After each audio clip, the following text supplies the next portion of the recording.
행복하기 좋은 날, 내일이 아닌 바로 오늘. 오늘도 부처님의 말씀 듣도록 하겠습니다. 지금 질문자는 이게 다 저 사람들 잘못이다, 이렇게 생각하죠. 그런데 그런 사람이 없으면 윤리가 왜 필요하고 법이 왜 필요하겠어요?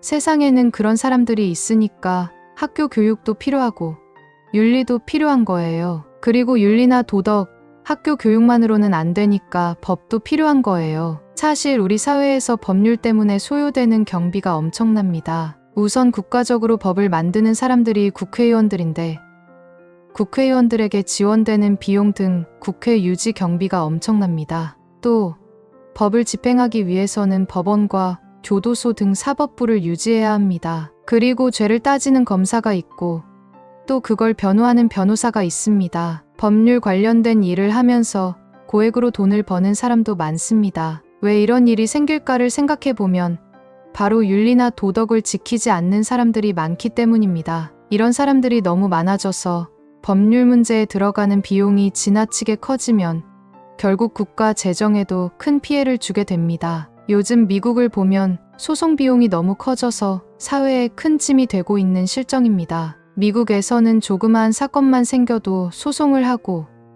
그에 들어가는 변호사비가 천문학적입니다. 이렇게 약속을 어기는 일은 사람 사는 곳에서는 늘 있는 일이라고 볼 수 있습니다. 다만 국가나 사회에 따라 그런 사람들이 많으냐, 적으냐의 차이만 있을 뿐이에요. 지금 질문자가 말한 것처럼 돈을 떼먹고 주지 않는 건 형사소송의 대상이 안 됩니다. 돈을 받기로 한 질문자 입장에서는 답답한 일이지만 범죄 전체로 따지면 큰 죄에 들어가지는 않는 범주입니다. 반면 사람을 죽이거나 때리거나 성폭행하거나 교묘하게 사기를 쳐서 재산상 큰 피해를 주는 건 큰 범죄예요. 그런데 돈을 빌리고 주지 않는 것이나 물건을 빌려가서 갖다 주지 않는 건 형사소송이 아니라 민사소송의 대상입니다. 질문자는 답답할지 모르지만 법체계에서 따져보면 지금 질문자가 겪는 어려움은 비교적 가벼운 죄에 속하는 거예요. 이렇게 가벼운 범죄에 속하는 일을 감당하지 못해서 세상에 살지 못하고 절에 들어가겠다고 하면 어쩌면 자기 자신을 돌아봐야 할 문제일 수도 있어요. 이렇게 세상을 피해서 절에 들어가는 건 너무 무책임한 것 아닐까요? 질문자가 아버지를 보고 무책임하다고 느꼈듯이 만약 질문자가 이대로 절에 들어가서 산다면 질문자의 남편이나 자식은 질문자를 보고 무책임하다고 느낄지도 모릅니다. 게다가 뚜렷한 출가의 목표가 있는 게 아니라 이런 갈등으로부터의 도피처로 생각하면 출가 생활도 오래 하기가 힘듭니다. 지금 질문자는 사업상 만나는 사람들로 인해 어려움을 겪고 있는데 사업을 하다 보면 온갖 사람을 만나게 되어 있습니다. 그런데 그게 어렵다고 일을 그만두는 건 마치 여름에 시원한 물에 들어가려고 해수욕장에 가놓고 바닷물이 차가워서 해수욕을 안 하고 돌아오는 것과 같고 겨울에 스키를 타러 가놓고 너무 추워서 스키를 못 하겠다고 집에 돌아오는 것과 같아요. 사업을 하면 다양한 사람을 만나는 게 당연합니다. 거래를 해보면 나한테 이득을 주는 사람도 있고 그저 주고받기만 하는 사람도 있고 나에게 손해를 끼치는 사람도 있기 마련입니다. 그렇다고 10명을 만나면 10명이 다 사기를 치거나 손해를 끼치는가 하면 그렇지는 않아요. 다만 그런 사람이 5명에 1명꼴로 있느냐 10명에 1명꼴로 있느냐 하는 차이가 있을 뿐이죠. 어떤 사회에도 그런 사람은 있기 마련인데 그런 사람의 비율이 낮으면 좋은 사회고 그런 사람의 비율이 높으면 나쁜 사회라고 할 수 있어요. 만약 우리 사회가 정말 나쁜 사회였다면 대한민국에서 사업하는 사람이 별로 없었겠죠. 우리가 정치인들 비판을 자주 하는데 모든 정치인이 다 나쁜가 하면 그렇지 않습니다. 그중 열심히 일하는 정치인도 있고 국민들 기대에 미치지 못하는 정치인도 있는 거죠. 그런 것처럼 장사할 때도 신용이 있는 사람이 있고 신용이 없는 사람이 있어요. 경찰 중에서도 시민에게 도움이 되는 경찰도 있고 그렇지 못한 경찰도 있고 교사 중에도 아이들에게 모범이 되는 교사도 있고 그렇지 못한 교사도 있어요. 스님, 목사, 신부도 모두가 훌륭하냐 하면 그렇지 않고 타인의 귀감이 되는 사람도 있고 새 속에 살듯이 사는 사람도 있어요. 이는 사람이 많다 보면 온갖 사람이 있기 때문에 자연스럽게 생기는 현상입니다. 다만 그 비율이 어떤 집단은 비교적 많고 어떤 집단은 비교적 적다고 말할 수 있겠죠? 한 사람도 빠짐없이 모두가 좋은 집단도 없고 한 사람도 빠짐없이 모두가 나쁜 집단도 없습니다. 그런데 지금 질문자는 자기 취향과 성향을 기준으로 삼고 자기 식대로 되지 않으면 미워하고 원망하는 관점에 너무 사로잡혀 있어요. 사람을 상대하면서 그런 게 싫으면 절에 들어갈 게 아니라 시골에 가서 농사를 지으면 됩니다. 농사를 지으면 벼나 콩은 사기를 안 칠 거예요. 대신 홍수가 나거나 가뭄이 들거나 병충해가 들면 수확량이 줄어드는 경우가 있는데 그것도 무가 사기친 것처럼 받아들이면 아무 일도 못합니다. 제가 요즘 농사를 짓는데 작년에 고추를 비롯해서 채소 농사가 잘 안 됐습니다. 채소 수확량이 적으면 가격이 비싸니까 좋은 면도 있죠. 여러분도 작년 장바구니 물가를 생각해 보시면 채소 가격이 많이 비쌌을 거예요. 실제로 농사를 지어봤는데 작년에는 채소 농사가 잘 안 되었거든요. 그러면 작년 기후가 저한테 사기를 친 걸까요?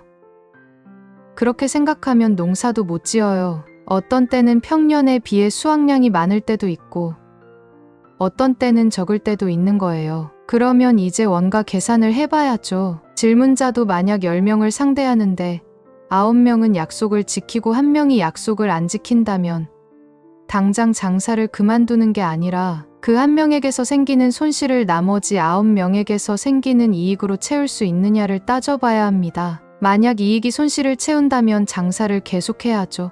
이렇게 종합적으로 계산을 해야지. 하나하나 개별적으로 계산을 하면 감정에 빠지기 쉬워요. 질문자가 불교를 잘못 받아들여서 생기는 현상입니다. 그런 계율을 배우고 나면 내가 그런 걸 안 해야지.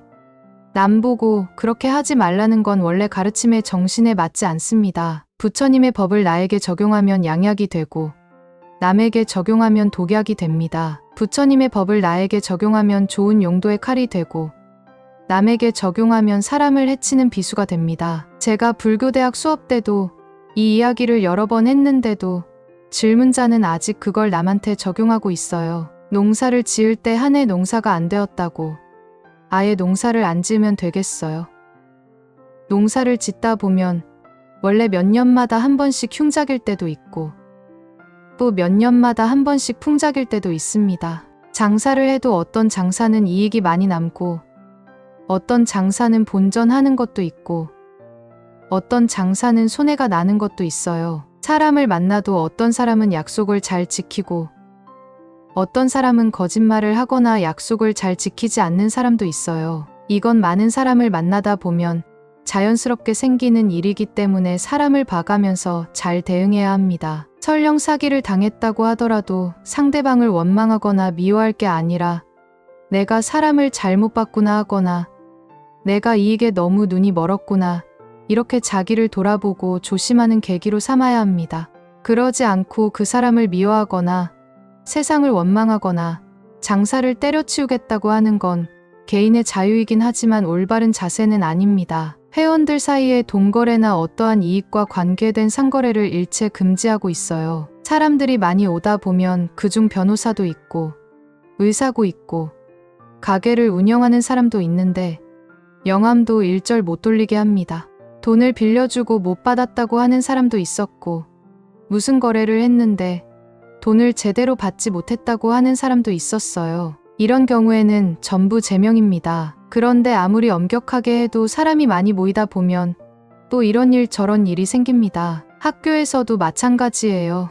아무리 교육을 한다고 해도 모든 학생들이 사고를 안 치게 하기는 현실적으로 어렵습니다. 교육을 많이 시켜도 자기들끼리 싸우는 학생들도 있고 물건을 훔치는 학생도 있고 밖에 가서 사고를 치거나 성추행을 하는 학생도 있습니다. 가급적 줄이려는 노력은 해야 하지만 이 역시도 사람이 많다 보면 생기는 일이에요. 정치인들에게 아무리 뇌물을 받지 말라고 해도 그중 받는 사람이 생기고 선생님들한테 아무리 아이들과 사적인 관계를 맺지 말라고 해도 그런 사람이 생깁니다. 이번에 저희가 인도 성지순례를 하는 과정에서도 아무리 조심하라고 사전에 일러줘도 엉치뼈가 부러져서 어쩔 수 없이 중간에 한국으로 이송한 사람도 생기고 인도 물을 먹지 말라고 누차 일러줘도 덥다고 사 먹고는 설사를 3일 동안 하고 앰뷸런스에 실려 다닌 사람도 생겼어요. 챙겨오라는 준비물을 안 가져오는 사람도 있고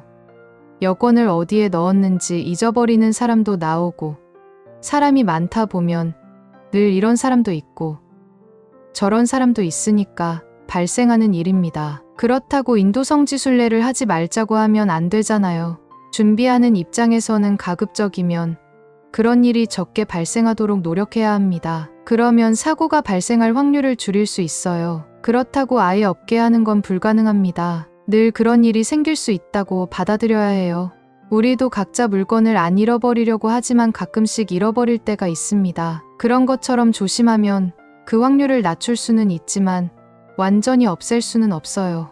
또 모든 사람이 다 문제를 일으키는 건 아니니까 부정적인 경우에만 너무 집착할 필요도 없습니다. 이런 관점에서 바라보면 좋겠어요. 한두 사람이 신경 쓰이게 하는 것도 그 일 안 하고도 먹고 살 수 있고 더 이상 그런 사람들을 상대하는 건 싫다 하면 그만두는 것도 개인의 자유입니다. 그렇지만 그만둘 때 그만두더라도 사람을 원망하고 세상을 원망해서 그만두는 건 잘못된 관점입니다. 만약 그런 관점을 가지고 출가를 하거나 절에 들어와서 살면 이제는 스님들을 보고 어떻게 스님이 그럴 수가 있느냐 이러면서 지금처럼 똑같이 시비하게 됩니다. 사람이 많은 곳에는 늘 그런 일이 생깁니다. 다만 그런 경우가 많은 업종이 있고 적은 업종이 있고 그렇게 업종마다 조금씩 다를 수는 있겠죠?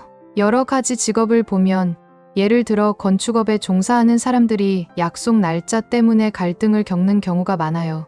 한쪽에서는 언제까지 뭘 해주겠다고 했는데 상대편에서는 또 날짜를 잘 안 지킨다고 서로 난리예요. 건축 자재 공급이랑 인부 등이 맞물려서 일이 조금 거칠게 진행되기도 합니다. 또 그보다는 비교적 신사적으로 일이 진행되는 업종도 있는데 이것도 업종마다 조금씩 다를 뿐이지 어딜 가나 갈등의 요소는 있습니다. 이런 걸 잘 따져서 업종을 조정하는 것도 한 가지 방법입니다.